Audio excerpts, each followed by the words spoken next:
তাহারি ও ইফতারের কোনো দোয়া আছে কি? এটি কি বাংলায় পড়া যাবে?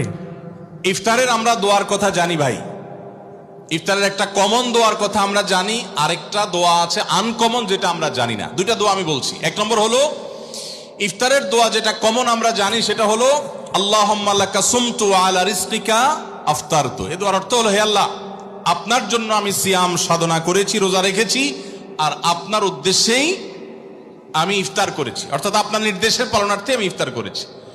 এই যে আল্লাহুম্মা লাকা সুমতু আলা রিজকিকা আফতারতু, এটা ইফতারের একটা দোয়া।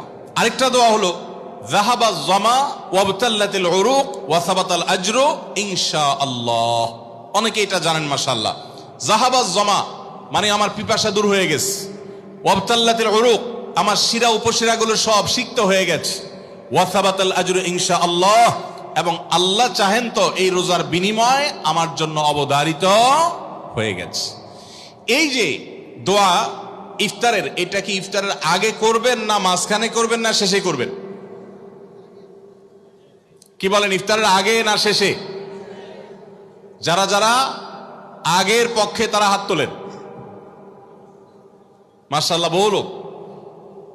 ভাইরা আমার, এই দোয়া ইফতারের পরে করবেন, আগে না। অনেকেই এই ভুলটা জানেন, অনেকে মনে করেন যে আগেই করতে হয়, আগে না। ইফতারের দোয়া কখন করবেন? ইফতারের শব্দের অর্থের দিকে খেয়াল করলে তো দেখতে পারেন পিপাসা দূর হয়ে গেছে, শিরা উপশিরা সিক্ত হয়ে গেছে, এটা কি ইফতারের আগে হয় না পরে হয়? তাহলে আল্লাহুম্মা লাকা সুমতু আলা রিজকিকা আফতারতু, আল্লাহ তোমার জন্য রোজা রাখলাম, তোমার রিজিক দিয়ে ইফতার করলাম, এটা কি আগে না পরে? পরে। অতএব এটা ইফতারের পর। তাহলে ইফতারের শুরুতে কি পড়বেন? বিসমিল্লাহ। বিসমিল্লাহ বলে যে কোনো খাবার খান, ইফতারও খাবেন। ইফতার খেয়ে ফেলছেন, 2-4 লোকমা খেয়েছেন, একটু পানি খেজুর খেয়েছেন, তারপরে দোয়া পড়তে পারেন। আর চাইলে একদম শেষ করেও পড়তে পারেন। আর এটা নিজের ভাষায় পড়লে হয়ে যাবে, কিন্তু সুন্নাত হবে, বেশি উত্তম হবে নবীজির ভাষায় পড়তে পারলে, সরাসরি আরবি টেক্সটটা পড়তে পারলে। আল্লাহ আমাদেরকে তৌফিক দান করুন।